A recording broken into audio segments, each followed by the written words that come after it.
cette vidéo, nous allons voir comment créer un fond très professionnel qui va nous permettre de continuer avec la conception de notre visuel. C'est parti. Plusieurs personnes en design ont des difficultés de créer ou de personnaliser leur propre fond afin de continuer avec le design. Et cette fois-ci, plutôt, nous allons concevoir un fond du début jusqu'à la fin.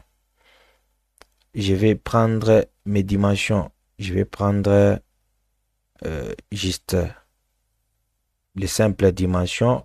Je peux prendre même 30 cm. Et ici, je peux prendre 20 cm. Soit je renverse ici, je prends 20 comme largeur. Plutôt, je m'excuse, je prends ici 30. Et ici, je laisse 20. La résolution, je laisse à 300 pixels sur centimètre. Quand vous prenez une résolution de 300 avec ces dimensions, ça sera une bonne qualité visuelle. C'est parti. Nous sommes sur notre espace de travail. Le premier plan, c'est un plat par défaut qui est déjà masqué. Vous pouvez débloquer, soit bloquer. Voilà. Cette fois-ci, nous allons créer un fond. Plusieurs ont des difficultés de créer un fond du début jusqu'à la fin.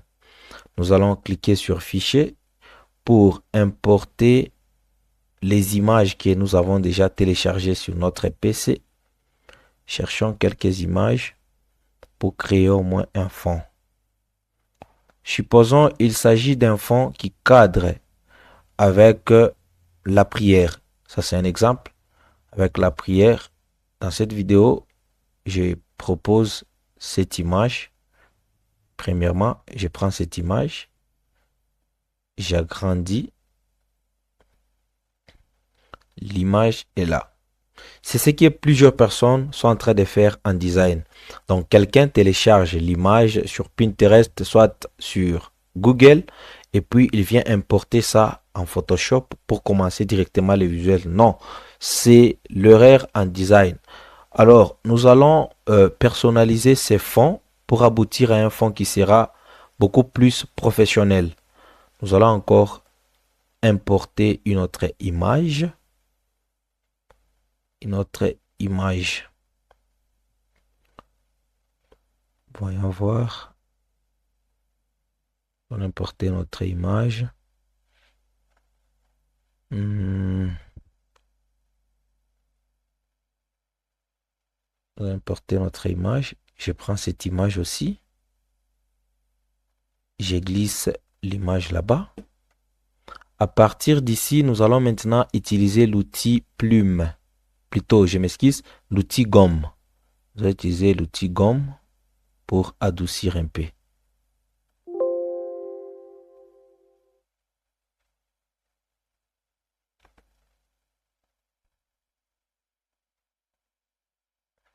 Voyez ce que ça donne?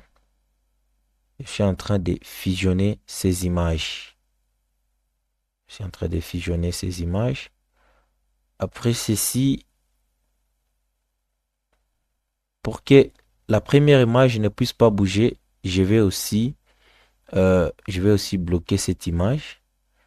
Je verrouille l'image. Vous voyez, ça ne va plus bouger. Je vais encore importer une autre image.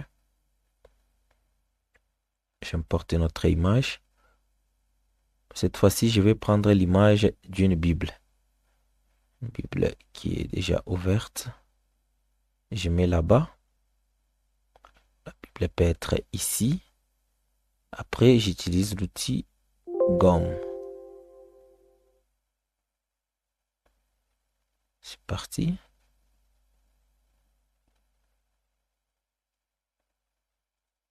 C'est parti.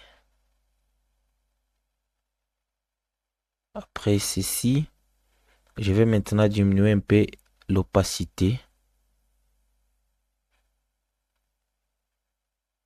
Je vais un peu diminuer l'opacité.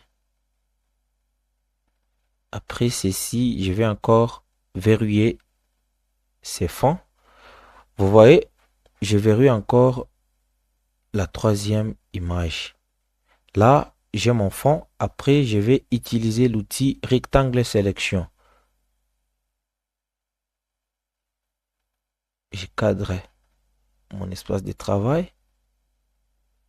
Après, je clique ici. Je choisis dégrader. Vous voyez ce que ça fait? Je clique deux fois. Clique deux fois ici. Je vais choisir fond qui est un peu bleu. Fond qui est un peu bleu.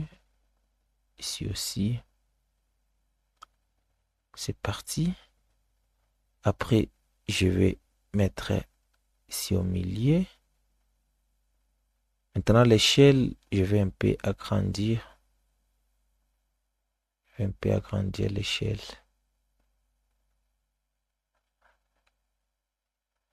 Après avoir agrandi, je vais inverser. Quand vous inversez, vous voyez le fond est là.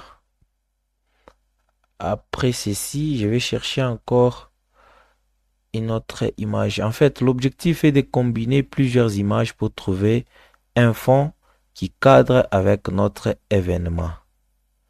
Un fond qui cadre avec notre événement. Je vais encore chercher. Je prends cette lumière ici. Je prends cette lumière. Je prends la lumière, je mets là-bas. Cette fois-ci, je vais venir sur normal.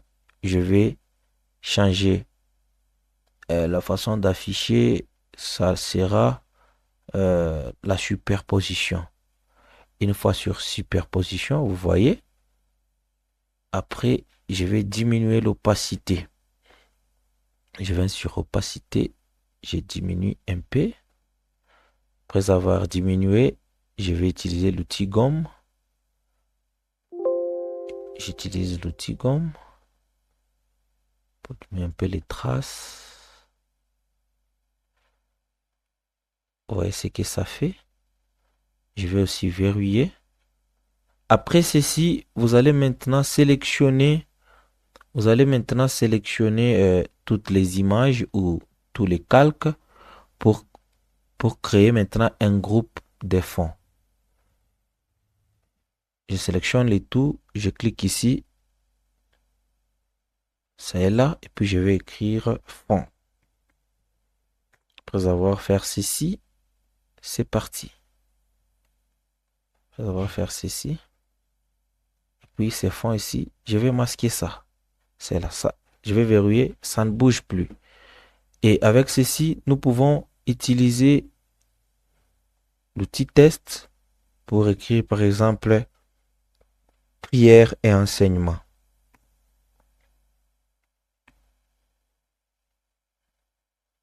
Par exemple prière.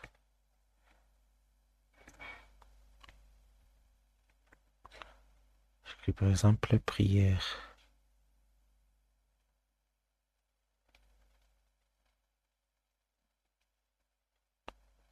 J'agrandis un peu la taille.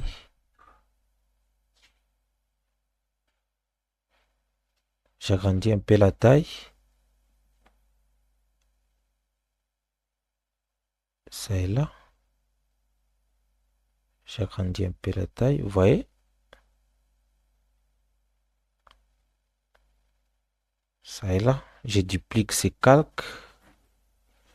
Je peux écrire ici culte.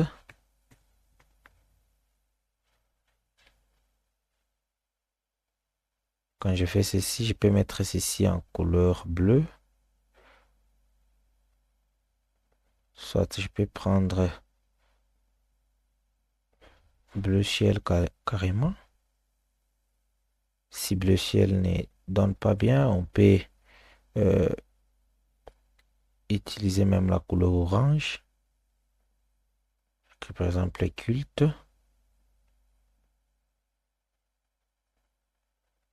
C'est la culte. Je duplique ceci. Et après là, je vais écrire enseignement. J'écris ici enseignement. Après, je vais changer ici les styles. Je prends orthographie.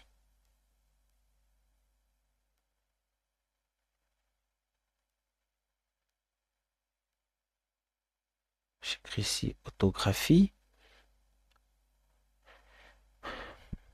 Mesdames et messieurs, vous voyez, avec cette euh, évolution, rien n'est difficile en design.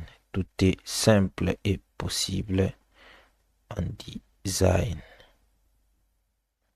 Par exemple, j'écris ici le décret d'image, j'écris dim. J'écris ici dim.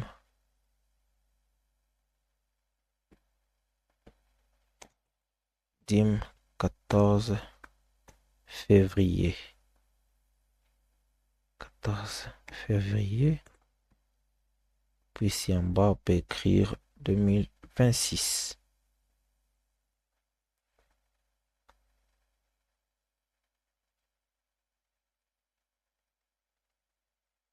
Au lieu de laisser ça en couleur orange, je peux choisir la couleur du fond.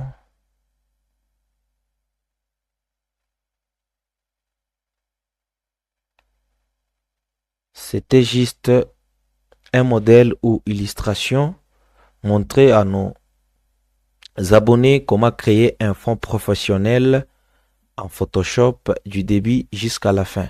Ça est là, notre fond est là. Une fois balayé ici, vous allez voir tous les calques que nous avons utilisés pour créer un fond. Ça est là, nous sommes arrivés à la fin. Pour plus de questions et plus de détails, vous pouvez nous écrire en commentaire. Merci beaucoup. Ciao, à la prochaine.